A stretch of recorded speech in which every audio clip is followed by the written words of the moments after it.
Welcome to episode 5 of the Car Biz Chronicles, my friends, season 2. We are in the home stretch here. This is a special one. I was able to get Jeff GM Hunter down here from Canada, of all places, right? And he really was phenomenal. I mean, just getting to spend time with him, talking to him about the car business as general, his history, where he started, how he kind of came up in the power sports business, got into the car business, and just his attitude. The take he has is refreshing.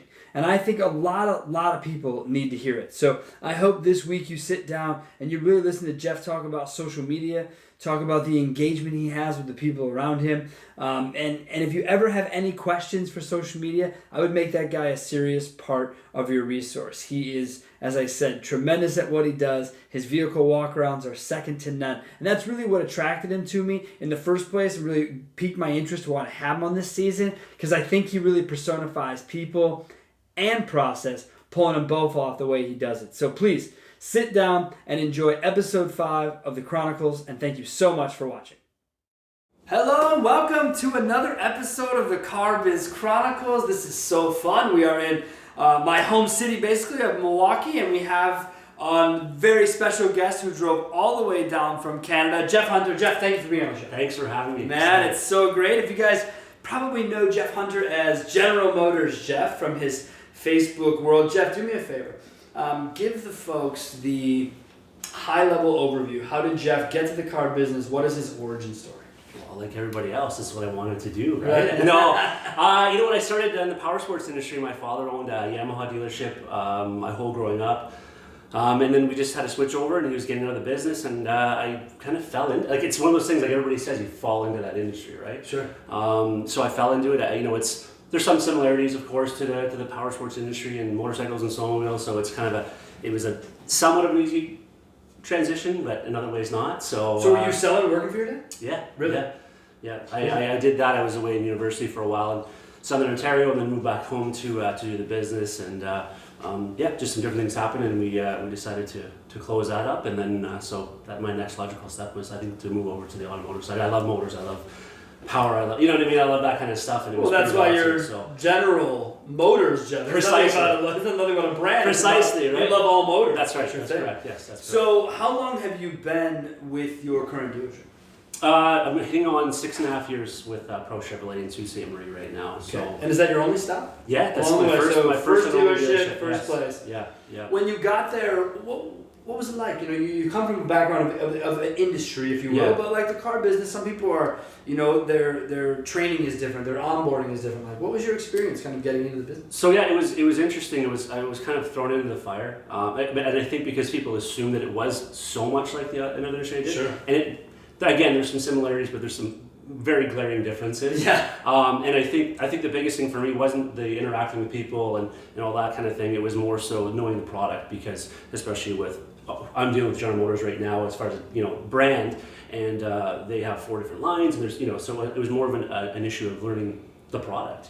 Because Yamaha was Yamaha, right? I mean, if they made the bikes, you had a general idea what the bikes were. And I grew up in it, right? Sure. So I wasn't thrown in my adult life. It's something I'd grown up through. So that was an interesting thing, kind of being just thrown in here, like go for it. What I do appreciate is my dealer did send myself through a little bit of sales training, and that got me going a little bit. But still, the processes and all that kind of stuff were there's some growing pains, but it was all fun. And I think being thrown in the fire, sometimes you don't have a choice but to learn right away. I agree, and I think I definitely would agree that your background leads people down that road. You know, we got someone who sold something before. They sold something with wheels and motors before, and then it's the disconnect. It's interesting you talk about product knowledge, because I know that's a big part of what you do. That's a big part of what you bring forward. That's how I connected with you, because I started to see the really cool videos, and you take these trucks. You have a great backdrop, right? You really utilize your space to do that in. How did you get started sort of with the video aspect of things? So it's interesting. I know I've always had in the back of my mind that I knew that it was a good thing to do, and mainly because a lot of people aren't doing it or weren't doing it at the time especially. And so it was about 4 years into what I do that I even started thinking about doing. And I think a lot of it was, again, I was confident with the selling. If somebody was in front of me, it was fine. But you're not necessarily confident with the product yet, because it takes a long time to learn that product, to be confident and know just to go there and talk about it rather than reading off a piece of paper or something like that. Look, dude, I sold off a Maroni sticker. Okay? Like, I don't know anything about new cars. I walk up, I point out the features, I get excited. Like, absolutely. That would be difficult. What you do is it's difficult. Right. It's prearranged. And I think now more than ever, we need to be professionals and know our product, because that customer walking in is going to know our product. And there's no flubbing, there's no pretending that you know it, because people will call you out on that immediately.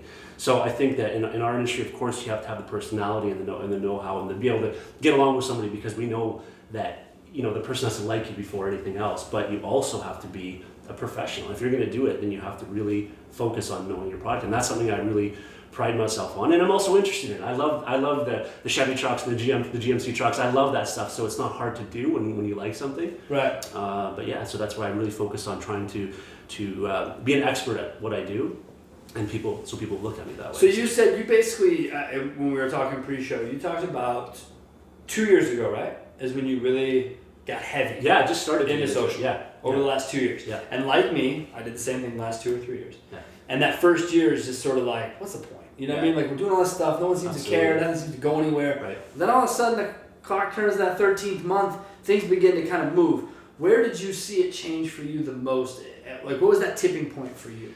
I think, again, it would be probably around a year, right? You got to put that time in, and then it's starting to it's like a snowball, right? As it goes down the hill, it speeds up and it speeds up, and that's what I found. And I think that's where a lot of people give up, because I think, especially like salespeople, they'll throw some things on there, the odd thing, and just expect that everything's going to come in immediately, and it doesn't. It takes time, it takes consistency, and then over time that will start to roll. And that's what I've really been finding, like I said, within the last little while, especially people recognizing you when you're out, and things like that. Even though I live in a fairly small community, not everybody knows everybody. Sure. So yeah. And like you said, some of the effects for you are it's while you're putting it out there for yourself, you also realize that it's affecting and improving your entire dealership 100%. Just from afar, because people come in and they say, Jeff, saw you online, but I'm already working with Joe. I appreciate it because we are a small town. 100%. Right? So when you do that, does that deter you, or does that motivate you to kind of hear that? No, I think it motivates me because I know the people are watching it, right? I mean, again, there's a difference between views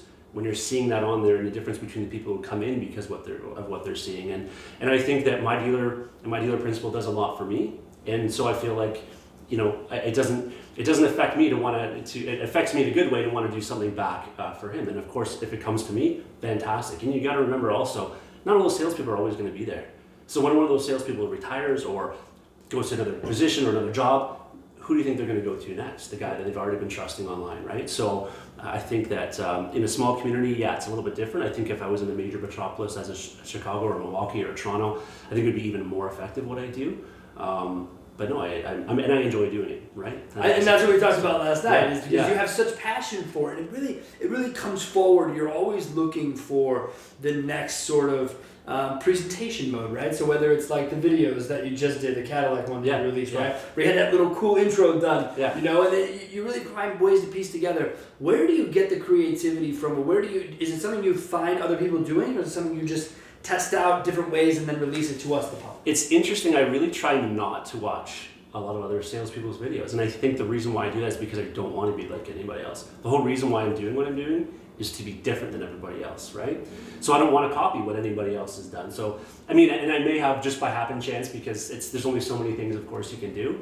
But I'll just be staying at home, and all of a sudden, like, maybe I should do this, And the whole idea of what I do is to be different, is to stand out, and because in this industry, there's hundreds of thousands of us salespeople, and you have to make yourself stand out from the crowd, from a dealership perspective, but also obviously from a salesperson perspective as well. Because that's a huge part of it, right? And I know that you've had some conversations internally with your dealership, people at your dealership, like, hey, do you do too much? Is it really necessary? And your point is always the same, that man, like, it doesn't cost. I'm not asking you for anything. Right. I'm trying to spread the word. What advice do you have for other people trying to get started who maybe part of it is up against it, right? Like they are having some negative feedback. What advice do you have for folks? I think the hard part about it, of course, is it's sometimes it's unquantifiable, right? I mean, I do that, and not everybody's going to come in and say, I saw that video, but there's no way that they're not. I mean, there's so many different ways for us to advertise nowadays, and paper and print and all that kind of stuff.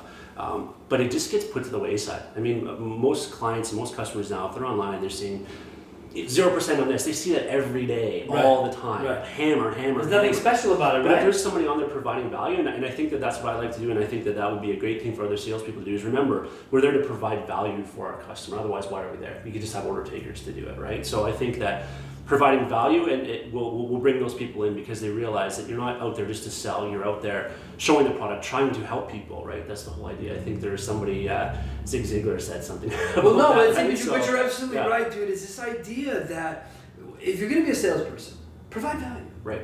Be there, right? And for me, when I used to sell, I wanted to provide value, but I wanted to provide an experience. Correct. You know, I wanted you to have fun. I wanted you to remember buying a car in a good way, not in like, oh my God, that was the worst thing I've ever had to do. So it's funny, you were saying this too when we were out last night.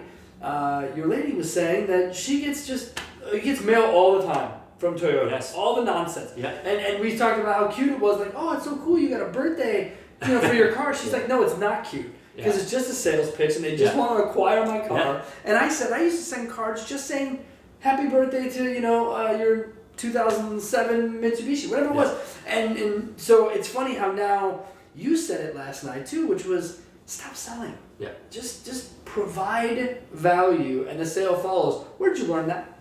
You know what? We have a great guy in our BDC. He does a number of different things with the dealership. His name's Trevor Seabrook, and in my infancy, he taught me a lot of things like that. And I think the biggest mistake, and I see it daily sometimes. I see it from big dealerships and from big salespeople, and they're online. And again, all they're doing is promoting the next sale. There's a time and place for that. There is ads on YouTube and on Facebook and things where you can incorporate that. But on your actual channel, like, you have to focus on providing value, entertainment even. You know what I mean? Right. It has to bring people back because they get bombarded with so much. What's the point in following you if all you're doing is everything the dealerships or the manufacturer is already doing, right? Yeah, and again, you're absolutely right. That if you want to sell something, put up a carousel ad of the vehicles on sale on Facebook ads and be done with it. Right. But if you want to have an organic presence, you want to grow things from the ground up. Correct. Just put out personalities, be people, right? I told you that's what I struggle with because I'm not a social media guy. I don't want to do it. But I'm loud enough, and I am the front man of my company. It's my responsibility to do it. And I find that sometimes I say I stun myself. Other people probably find that funny to hear me say out loud. But there are moments where I'm like, okay, you are the front guy. Do you ever feel that sort of, because it happens to me all the time, do you ever feel that sort of creativity, kind of a lull, where you're just like, you're sitting around one day and you're like, the well's empty. Yeah, I just don't have anything. 100%. Yeah, there's definitely ups and downs, and sometimes there's so much content I can't do it all at once, right? And for us, the hard part is, do you have like an ongoing idea pad where you're just always I've started doing a little bit on my phone because my memory is about as long as my arm. It is pretty terrible. Sure. So I'll think of great ideas. I'm like, what was that idea again? And especially for us, being in Canada, not far from Milwaukee, obviously, the weather's crummy sometimes. So a lot of these videos I have ideas for, I can't even do until the spring because it's so miserable outside. Right. Things are covered in snow. I can't even hold my phone. It's freezing, So I do come up with a lot of ideas in the winter. When it comes spring, all of a sudden there's all this stuff, right? So like an idea bearer, just hibernating all these ideas in the spring. 100%, yeah. And again, and just to talk on something else, I've obviously been doing this. You asked me a question earlier, why should people be doing it? And one thing I've forgotten, it's a massive component of this, is because this is how people also remember you, right? So maybe I've sold them that product already, and then they're following me. Right. I mean, you're still doing your average, your typical follow up and things like that. But it's easy to get lost in the shuffle. And 5 years later, when that person comes in, I don't remember who I dealt with. But if they're following you on Facebook the whole time, they're never going to forget about you. Correct. So the old days of making sure you're hammering every 6 months or every year. I mean, you still have to do some follow up. Don't get me wrong, but I think this is almost another form of the follow up without even having to do. Well, this is perfect timing because I wanted you to retell. Because I got to hear it, I wanted people to hear it. Tell me the story about the woman last night with the van contests. Yeah. Years ago you thought of these things. You still do them. Yeah. Tell us that story. Yeah, so I mean, obviously, especially in the infancy of my Facebook page, run contests. Give tickets away to a local hockey game or a shaggy hat and a t-shirt or something along those lines. And so my very first contest I ran, which was in September of 2017, right when I started my page. Ran a contest and a random winner came in, and she at the time had a 2015 Dodge Caravan. And there was no sales pitch. Nothing. She won tickets. Nothing. You handed her tickets. She left your dealership. Shook my hand. That was the end of it. That was it. Yeah. Took a picture, whatever. Right. See you later. Thanks for coming out. Right. Okay. And thank you very much for the prize and whatever else. And So she contacted me about a week ago, and she's in the market now. It's 4 years, 5 years since the van. It's time to get into something new. She contacted me via Facebook, not by phone, text, email, like nothing. On my Facebook Messenger, saying, I'm in the market for a vehicle. I gotta get on my van. I want to go down something. The kids are getting older. I need something, an SUV, something smaller, all-wheel drive, yada yada yada. So I put her in a vehicle which we didn't even have there. It's a smoking deal we have on. Didn't have there. She trusted me enough to know the vehicle, trusted me enough to get it in for her, had sight unseen, and purchased this vehicle. Didn't go to any other dealerships. And she'd been a Chrysler minivan person for 15 years. And just like that, switched over because, and along this way, over the course of the last 2 years, every once in a while I put a post and I see she'd like it or whatever. So I'd never talked to her since that day, really. It's not like she came to the dealership between now and then. But service, nothing. There was no drive. She wasn't even, she wasn't. Not in your database, for goodness sakes. No, absolutely not. She's Chrysler. That's what she is. Yeah. And just from developing the trust and knowing that I'm, I think another thing about the videos and doing this social media is with salespeople, you did sales, so you know this. We're almost considered not people sometimes. Oh, right. This show's not long enough to get into all the stereotypes. So the idea is that you're a real world person. Like the very, very odd time I might have a picture of one of my children and I, or maybe at the hockey game, and supporting him, and people realize, hey, he's just like us. He's like anybody else. He's not like this used car salesman that's just trying to be slick and get our money, and he's doing all this, and 1,000% that worked. But see, that the interesting thing, like you say, is that took 2 years. And I mean, there's other stuff I've had along the lines too. Sure. But it does not come overnight. No, but it's 2 years. And didn't she say to you, I've been watching. Yeah. I've been following. Yeah, I know the story. I know the deal, and that's why I'm here. Yeah. And that, to me, it's such a tremendous lesson for people who are watching or listening or however they're engaging with this particular episode, because the reason I wanted to highlight you on this season is we're talking about people in process. You're the people part of that equation. So why don't you tell me more about the shooting process? How does Jeff go about putting together, let's say a cool 2-minute video where you do the Silverado? Yeah. Talk to me about the process. What does it take time-wise to actually shoot that? How do you go about kind of putting it together? Give the people a little of the inside look. Yeah, so I think it's the time-wise is very minimal now. Okay. I mean, initially not so much, obviously, because you're learning how to do it and what should I do and how to do it. And again, I think I'm so glad that I took the time to know my product before I just jumped in and started doing it, because as you can tell people who don't know their products. Yeah, and you have to do it 7 times, or it's like, why is this video being edited so many times because they're stopping and starting and stuff. And I think there's so much, and I do some videos like that, but I do a lot of my videos where it's just literally a straight, I can talk for 7 minutes straight around that vehicle. Yeah. And I think there's some value in that, because people are realizing, oh yeah, he's not editing. This is just going through. And for me, it's literally, Jason Harris has said this before too. He goes, just push that button, just push that record button and just go through it. And I think the only way that you're going to learn to do it is by practicing. Do it 5 or 6 times. It doesn't matter. And it used to be I'd have to do a few takes, but now it's just, I go out there, I know my thing. I might do it twice if I trip or I fumble up, or I forgot I didn't have the door unlocked on the truck or whatever. And it's funny to keep those. I keep them in there. Yeah, I like it because I have looked at my podcast. I shoot with my cats jumping up. Yeah, things going on. I don't really care. It's natural. It is. It's about the thought. And if I get into editing, and we were just talking about this with Jason, love the guy to death. Yeah. But at the end of the day, everything's edited. So for me, I'd rather just kind of put out. And I told you this yesterday, but this isn't edited. This is you. This will be presented to you that way. So I was nervous, sweating buckets. I know you were feeling very quiet. Yeah. No, it's cool, but the point is to be authentic. Correct. And I think that being authentic is what people builds trust. Yeah. And selling is all about trust, in my opinion. I don't think it's about. It's funny. We couldn't be more polar opposite salespeople, because you sell based on product knowledge. Right. That's your gig. I don't know shit about cars.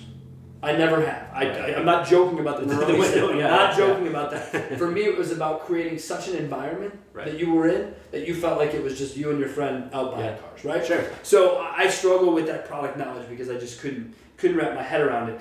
How often what's your continuing education look like on product knowledge? How is Jeff always sticking and staying with it? So with General Motors, we have 3 sessions a year where we go and learn some specific product. So they're pretty good for that. There's a lot of online training, but they're not forced to do that. So My training, I still do that obviously, and of course, but I focus on like extracurricular. I'll watch videos on the product. I'll go out and touch and feel and drive and but again, I enjoy doing that, right? And I think that's the hard part for some people. There's a lot of people in the industry who don't necessarily, they're doing it as a sales job and they're not enjoying when they do it. And sure. Again, the customer just... But that's obvious. They can tell that. Agreed. And the customer can feel it the second they're dealing with you. Yeah. It's just, you're just putting pen to paper and that's about it. It's not a matter of, again, and I think I like to create an environment for my customer too. Like as much as I know my product, you can feel the difference in customers. Some customers want to know every detail about that service. Some don't care.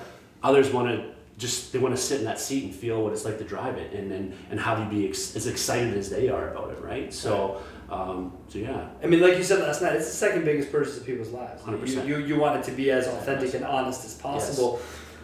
When it comes to social media, because that is where you really, really excel at, and that's where you built your brand, how do you balance the time you put into social media versus the time you put into product knowledge versus the time you put into doing your job? Like how do you work it in, man? Because I hear the excuse, I don't have time, Jeff. I don't have time, Sean. Okay, but don't you? Do you know what I mean? Like you're gonna sell. Let's say you're a high-end guy. You're gonna sell 30 cars. Mm-hmm.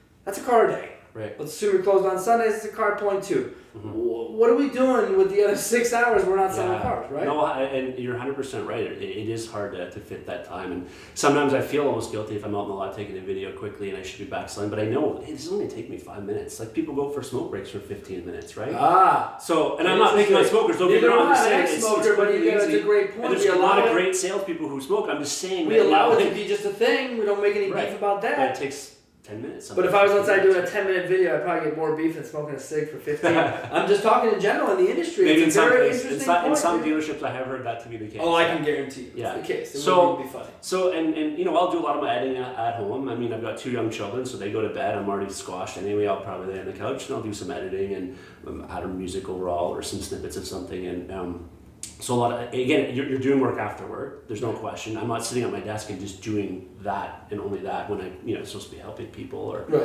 whatever. And as a salesman, we do have lulls in the day. Like our day is not fit, especially where I live. We don't have a constant flow of traffic coming in that door. Right. Which is part of the reason why I do what I do, because I'm trying to create, when that person does come in the door, they're not going to talk to the person that's sitting at the front. They're going to come and ask for me. And so, but in those times where there's lulls, that's where I try and figure that in, right?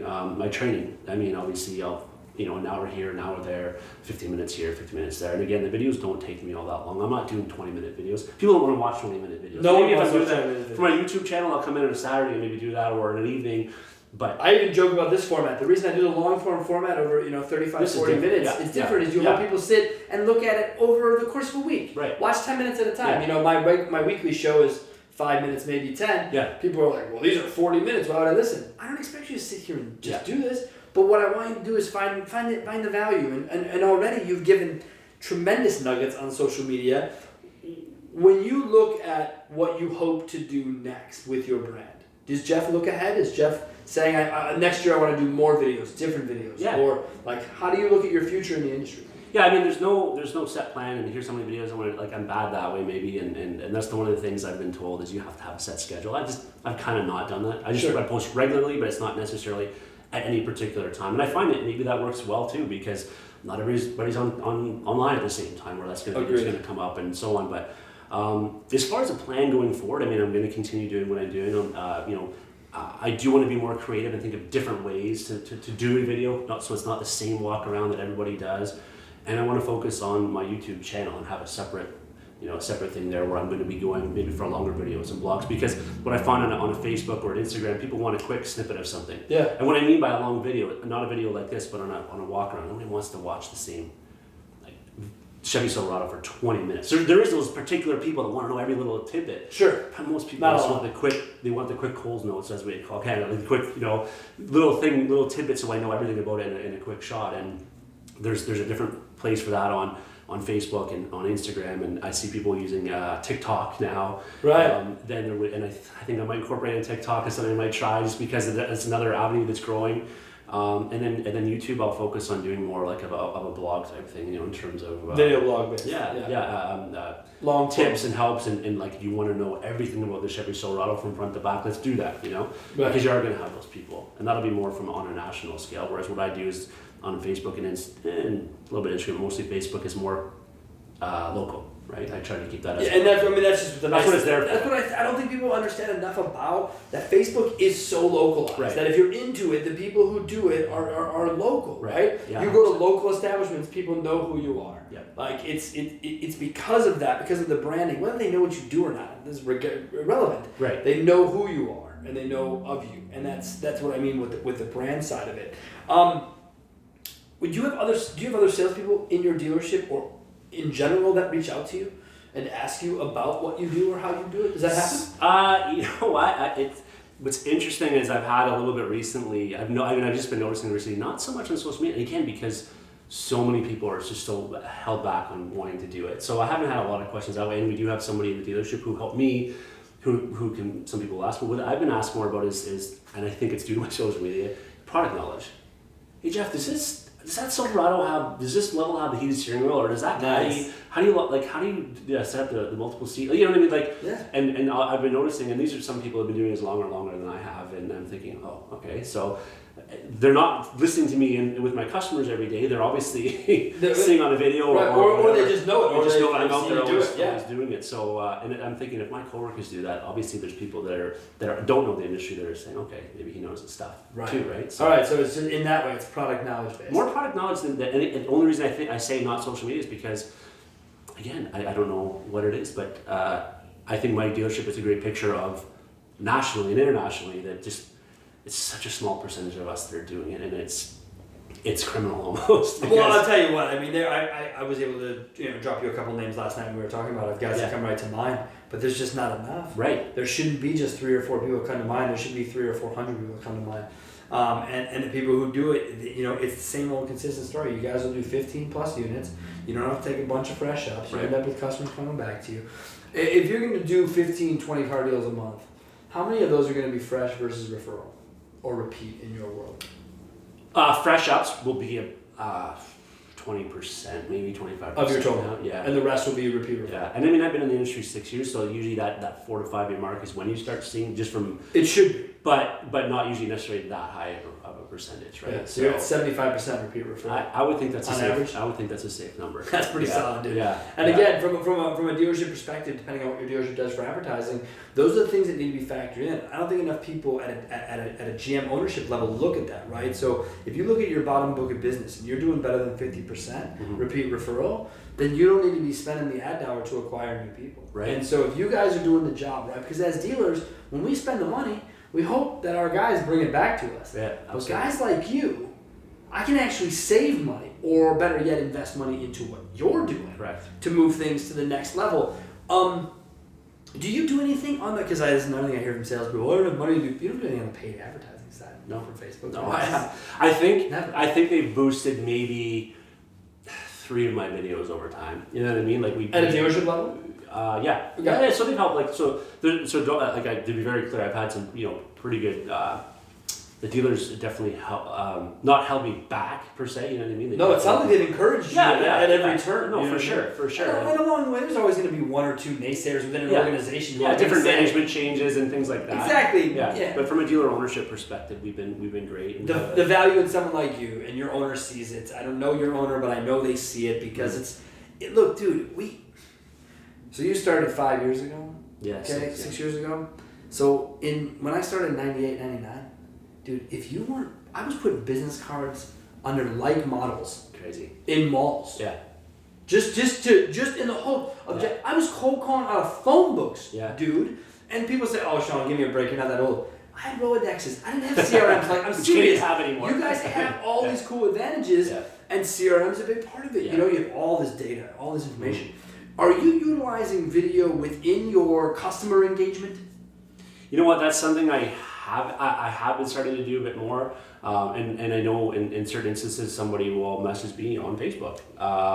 I had one just last week again. Somebody said, and I think this is a little more pertaining to use. I find it works really well in use because a red Silverado looks like a red Silverado they're going to find online. Correct. But if I have a 2015 SRX, Cadillac SRX outside, that could be different than 8 other dealers with the same model, same year. Agreed. Condition wise. So I'll go out there if they contact me, and I'll take a quick 1.5 minute video. And I did that for somebody who's actually, a salesman in a different format in our city. And said, man, that's awesome. Nobody would ever do like, dude, that was awesome. You know what I mean? Yeah. And it took me 2 minutes between going over there, doing the video, coming back, and literally just messaging it off over Facebook Messenger. And there's no way I didn't stand out from if he would have asked 5 other dealers to do the same thing. And did you deal with them? Yeah, actually. It's not next week we're completing it, but yeah, of course, yeah.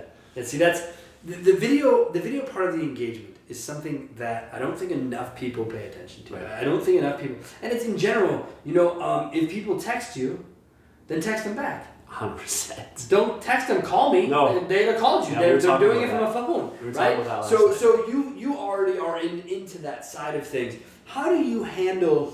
Is there any part of your social media that plays into the after sale? Are there any messages? Are there any way you utilize social to connect with your customers post sale, or is that the post sale? You know what? I think again, just being, I find a lot of my customers will add me just before, because they came in to see me before they pick up their vehicle, or just after they pick up their vehicle, they recognize me on there because I'll put their picture on after they purchase the vehicle. They want to see it. And You share tag them and then they share it. And it starts a little prayer fire, right? Yeah. That's nice. So I think that the after sale is just literally me continually being in those people's faces without being continually in their faces. Do you know what I mean? Like, so I think that's what it is. It's really hard to be after sale as far as messaging and things like that, because you can't send out a message on Facebook unless somebody sends you one from a business page. Right. And I think they would just, again, it's more of a harassment. It's more of a selling. You're not trying to do that. Again, yeah. You have people coming back to you saying, Jeff, it's been 3 years. Yeah. I need this vehicle. I'll do it through that. So Facebook Messenger leads. You just talked about one. Mm-hmm. Yeah. A couple of months? Yeah. 3, 4 months? Yeah. I mean, and again, a lot of them could be kicking tires and things, but they're coming to me first, right? But if you're getting 3 leads to sell a car, 1 in every 3, 1 in every 4, you think? Yeah. Is that fair? That's From Facebook Messenger? Yeah. If it's 1 in every 4, and the average cost, according to NADA here in the US, is about $600 per sold vehicle on advertising, and we spent 0 to sell cars your way, Right. doesn't it just seem reasonable? Makes complete sense. That more people should embrace the idea. But Jeff, let me ask you something. From an owner perspective, as I was once trying to be, and as a general manager who at the time didn't have patience for people who weren't selling, how is it that how do you get buy-in from the people who don't buy in? Like, how did Jeff? Do you just move past it because owner buys in, you don't really care? Yeah. Or do you work to get the people who don't buy in to understand? I think I've been fortunate that I haven't had a ton of roadblocks. Man, you're so lucky. And I do consider myself that way, and I think that. I just basically continue on doing with what I'm doing as long as my numbers are there, and I'm not. There's not much that can be said as long as I'm still. Producing and doing what my job is supposed to be doing. No, because the worry's wasteful time, right? Correct. So the owner's you're on Facebook, you're wasting time screwing around with your friends. Yeah. But could I be honest? Isn't that happening anyways? And they're not doing videos 100%. Or engaging the brand?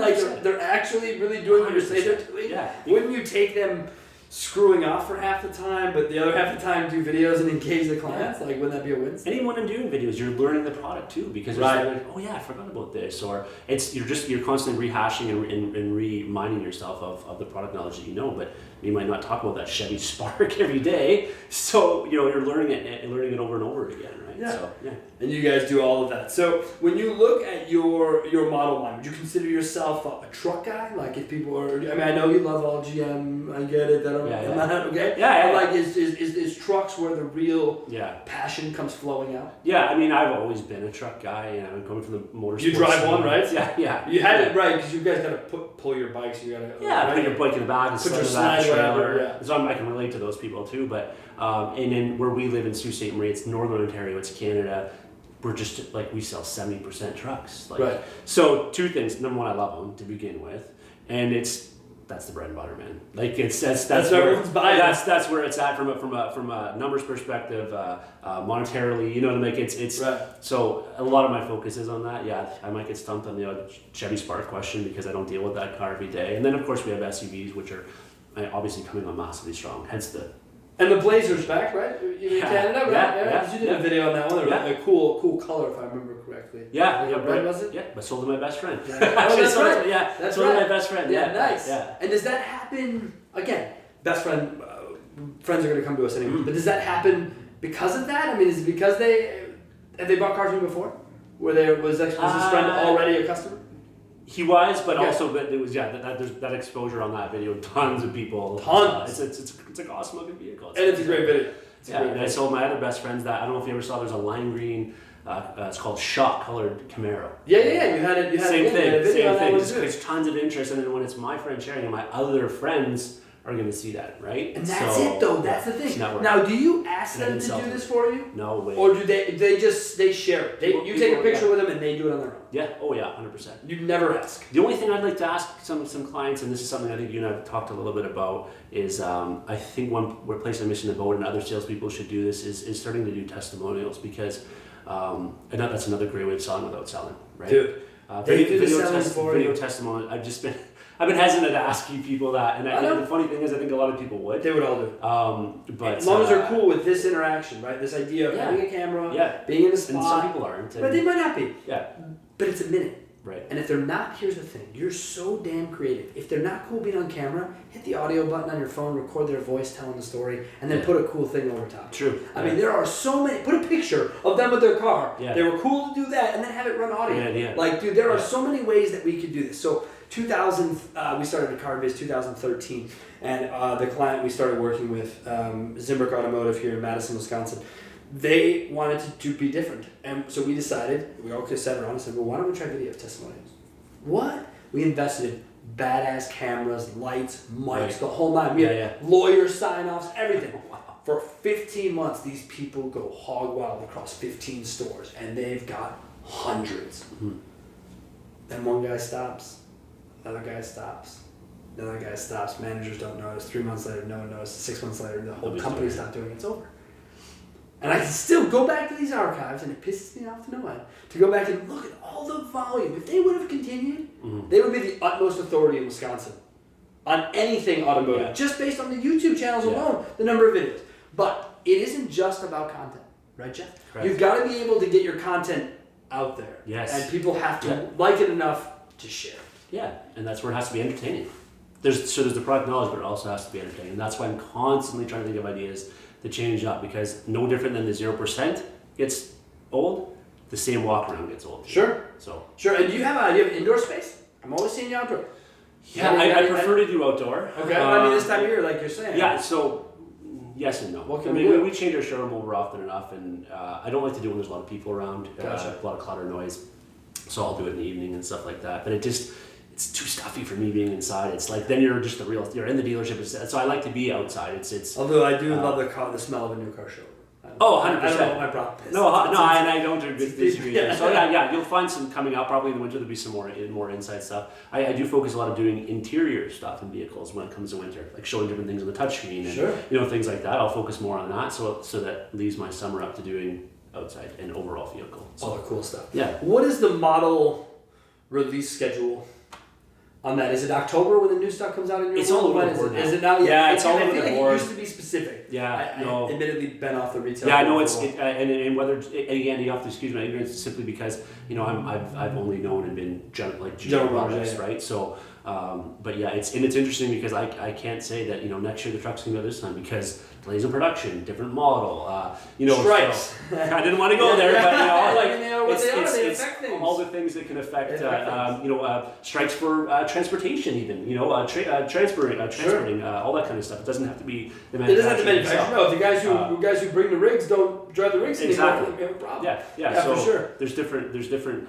So again, no way to get you a schedule of release on your end because you have no idea when you're going to get things. And even when there's that schedule, doesn't mean that Northern Ontario is going to get the first whatever. It might be Toronto. Right. Yeah. Toronto got a Blazer. 2 months later, you got a Blazer. Correct. Right? That's something. And in fairness, it happens sometimes the other way too. So let's. It does. I'm not pointing it's all about how the releases work. Yeah. So as we wrap this up, let me ask you, what advice, besides as we both agree that Jason Harris just hit the button, what advice do you have for salespeople?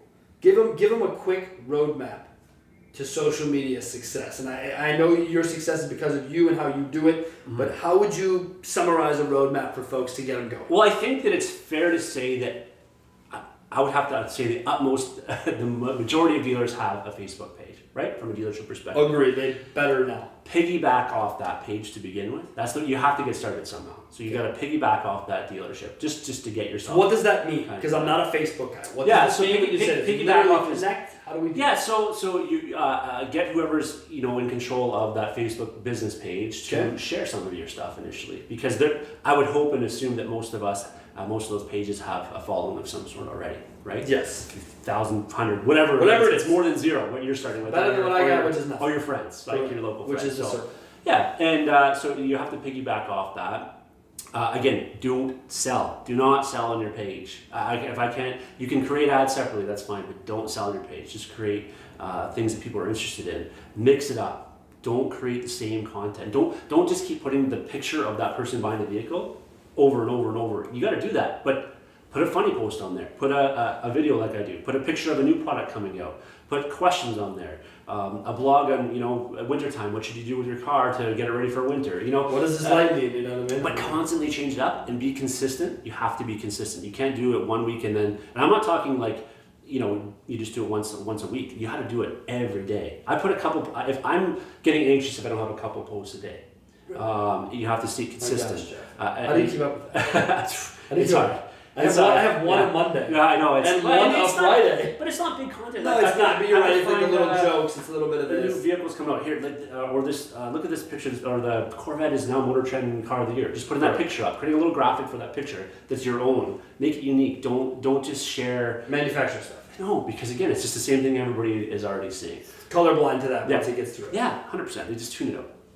So consistency, you gotta be patient. Patience is a huge thing. Patience, consistency. It doesn't come in overnight. No, it won't come in overnight.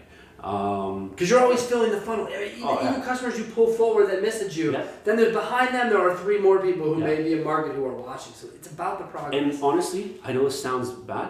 Google some of this stuff. Like Google Facebook rules, because there's some silly things that I'll just go over one thing really quickly. Please. I do contests to also try and generate people to like my page and so clearly the lady who already bought a car. Right. And but there's an interesting thing there where with Facebook now there's different algorithms and different things that you are and aren't allowed to do. And a lot of people don't know this, and I'm just going to give a tip because I see this a lot. People will say like, comment, share on this whatever in order to win. You can't ask people to do that stuff anymore. They'll actually throttle your page, and you won't be exposed to other people. It's called clickbait. Like it's called clickbait. It's called it's just basically trying to get people to like something just because you tell them to, because they need to, right? Correct. You gotta stop telling people, and just hopefully it comes organically. And you do those contests, but there's different ways you have to word things. So all I'm saying with this is you have to start reading some of the rules and regulations with Facebook, because you can do everything right and do that one thing wrong, and they're gonna throttle your page, and it's not gonna be exposed to other people. That's just one little thing. Wow, dude. So there's That's awesome. That's huge though, because people are gonna put in the time. They're gonna wonder why it doesn't go anywhere, and it's gonna dealerships do this daily. I see dealerships. You're watching it happen. Yeah, I see it happen, and I mean, there's dealerships. And they don't know the page is being throttled. They just think it was a shitty idea. I have more people that like my page than certain dealerships do, which should have way more than me. Right. But it's because they're not doing it properly. They're not doing it right. And in fairness, I'd had help from somebody internally to kick this off. Well, if you don't know it, there's enough people in the industry right now offering. Google is a wonderful thing, man. Google is wonderful. Seriously, you can call Jeff Hunter. He'll tell you if there's a problem. Dude, that's awesome. Not only do you provide great content, you provide value. Here in this interview alone, you've given people a roadmap, you've given them a heads up, you should have given them motivation and passion, all of that, man. Thank you so much. Oh, thanks awesome. for having me. Thank you for being on. It was awesome. Folks, thank you so much for joining us. You can find Jeff. Jeff, where can the folks find you? All over social media. Basically, if you put in General Motors Jeff, you're gonna find me somewhere. There it is. You'll find me on LinkedIn. That's where Jeff and I met, and we're through that. And again, thank you so much for joining us, and check us out again next time.